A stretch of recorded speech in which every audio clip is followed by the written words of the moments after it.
I'm Mark Webb. I'm chair of the philosophy department and recently made director of the interdisciplinary religion studies program. I'm not a specialist in ethics. In fact, when Dr. Ferguson asked me to do this, I protested that I'm not a specialist in ethics. I do philosophy of religion, I do theory of knowledge, but he said, I don't want a specialist in ethics. I want someone who can think philosophically about these things, but as a non-specialist in ethics. So tell us about your role in the profession and in the department and how you think about these things. There's another thing that I came to late in Confucian thought that actually informs and describes the way I think about ethics.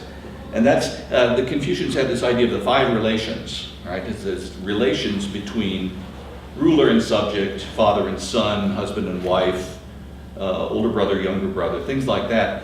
And if you think in terms of where you are in the different relationships, where you're placed, that'll tell you all you need to know about how to live. And I think that's right. I think there's something deeply right about that, that what is required of you by morality, by ethics, is determined in large measure what roles you fill, what jobs you do. And as the chairman of the philosophy department, as I like to say, for my sins, I fill four different kinds of roles. There's one role that all of us fill, right? And that's the role of the human being. Human beings have these responsibilities that come just from being human beings and being around human beings. I don't have anything special to say about that. My colleagues who teach ethics can tell you very interesting things about complicated relations between the good and the right and what it is to be a virtuous person and things like that. I can't help you with that. But I can think about what it is to be a person because I've been one all my life. So I think this is an important point. Actually, Mr. Hatch made this point that you don't have to be an expert. In fact, if you had to be an expert, we'd be in big trouble because we all have to think about our ethical demands that are put on us. So whether you're an expert or not, you're not released from this responsibility. So we need to know how to think about it. Okay, so I'm a person, and we've all got that burden. I'm also a member of a profession, philosophy. And philosophy has a certain aim, certain procedures. And so there's special ethical obligations that come from that, right? We're engaged in a kind of a conversation to discover truth, truth about all kinds of things. And so you have an obligation to do things that don't get in the way of that. So you don't present things that you know are wrong. You don't hide weaknesses in your own view just so you can get ahead. You don't steal other people's work. Right? I mean, these are things that are common to all academic professions. I'm also a teacher. That's another role. And that gives me a bunch of responsibilities to students. I have to be aware of a lot of different pitfalls, a lot of different complications that can come along just because I have this role of power over students. And I'm also, for my sins, an administrator. And so I have to think about my relation to my faculty, to the dean above me, to the mission of the university as a whole. And you know, when I think about it this way, I start to despair. You know, this is a big mess of obligations of different kinds, at different levels. How am I going to sort all this out? Well, you can't give up, right? And the hard truth is, sometimes the obligations that come with these different roles come into tension with one another. So sometimes my responsibilities as an administrator might pull me in one direction, whereas my responsibilities as a teacher would pull me in a different direction. Or my ordinary moral responsibilities as a human being might pull me in one direction, but my responsibilities as a philosopher might pull me in another direction. This is the kind of thing that keeps ethicists in their jobs, right? There's plenty of stuff that needs good, solid reflection. So what do I do? Well, I think one thing you have to keep in your head is that whatever roles you fill, your responsibilities as a human being come first. Those are the most general moral responsibilities. So if to be a good person you have to do one thing, but to be a good administrator you have to do something else. That's, go with the person, don't go with the administrator.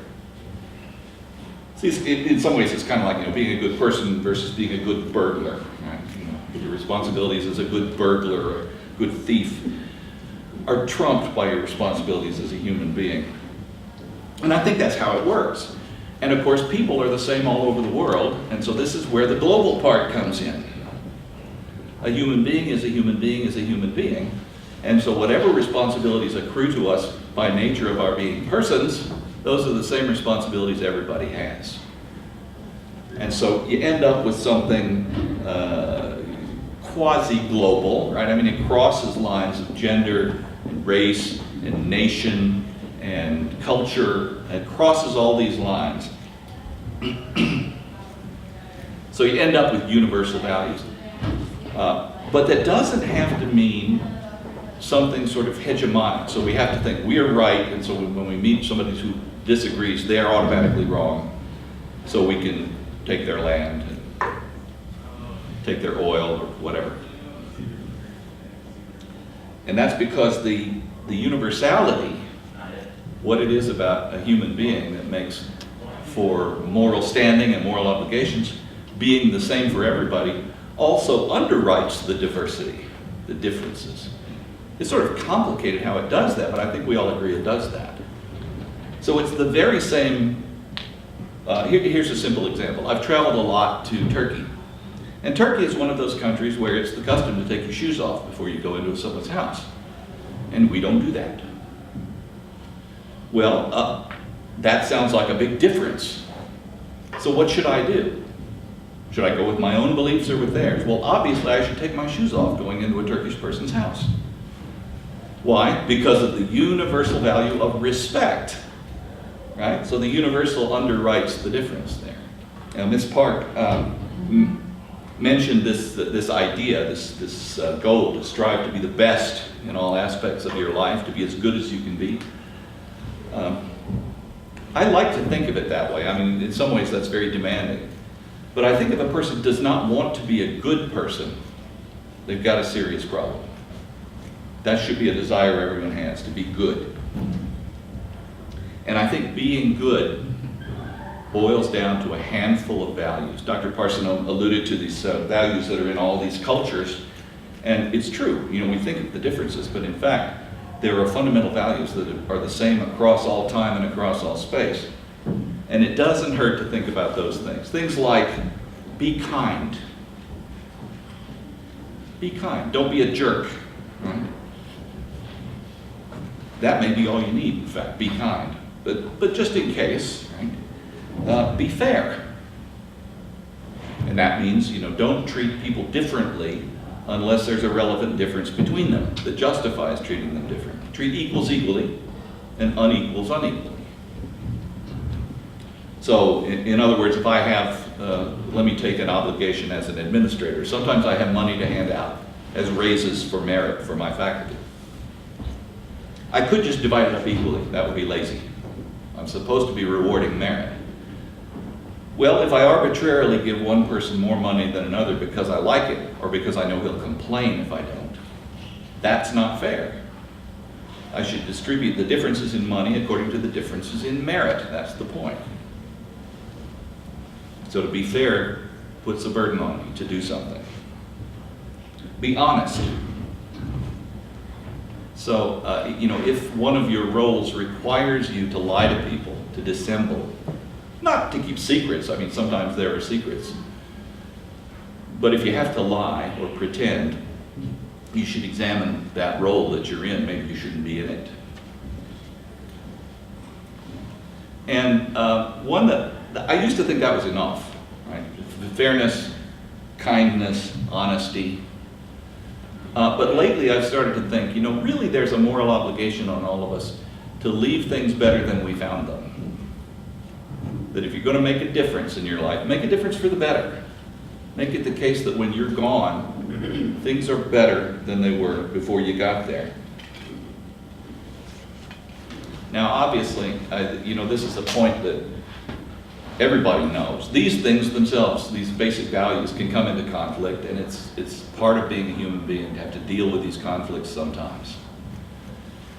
That, sometimes being honest and being kind don't go together very well. Sometimes it's my job as an administrator to tell a faculty member that he or she is not doing the job he or she needs to do, and I don't like to do that because it makes them unhappy. But I have to do that to be honest and to be fair.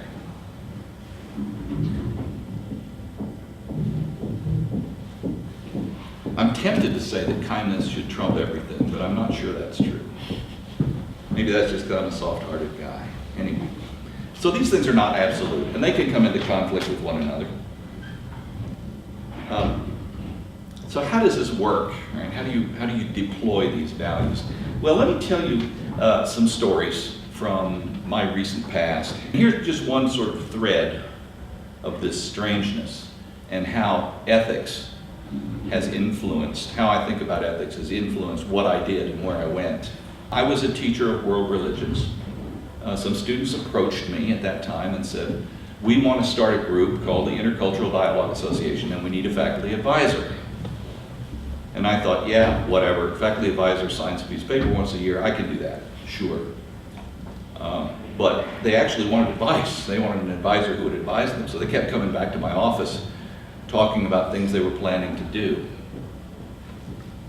And I really got hooked on these guys. I got inspired by them because they saw problems and they wanted to make a difference. They saw lack of understanding and they wanted to form a group whose job it would be to promote mutual understanding, intercultural dialogue. And as a result, I started being aware of other little efforts around Lubbock and other places, interfaith dialogue, things like that. And I got involved with these groups. This is not a big effort. This is not a tough thing to do. Just small things. That gradually, you can start seeing a difference. You can start making a difference. You can start feeling good about your place in the world. One example of how this came out, the Muslim community here in Lubbock they have a mosque off on the west side of town. It was difficult for students, Muslim students, to get there for the Friday Jummah, the Friday prayers. So they built a little masjid near campus for the students so they could go to Friday prayer there, not have to cross town. Well, at one point, that masjid was vandalized. People had painted slurs on the outside of the building. And one of the interfaith groups approached the leaders and said, we're really sorry about this. We're going to make statements to the press that we reprehend this kind of activity. What are you going to do? And they said, well, we're just going to repaint it. We're just going to calmly, humbly go out and repaint the building. And the pastor of Second Baptist Church said, now wait a minute. It sends one message for you to calmly and humbly repaint that building. It would send an even better message if we got together and came out and repainted your building. The people from Second Baptist and St. John's and all the different religious communities around, I think there was even a Buddhist involved. If we all come together and say, we stand with you, by the simple act of repainting the building, and we're seen to do that, that's going to make people think, isn't it? And so, it took an afternoon. One afternoon out of people's lives to do something good, to represent real ethical values, to stand up for tolerance, to stand up for understanding, and ultimately that means to stand up for peace. So, I have no illusions that I'm, Gandhi or Mother Teresa or anything. I'm not doing great things in these groups, but I'm doing something. And I think that's important.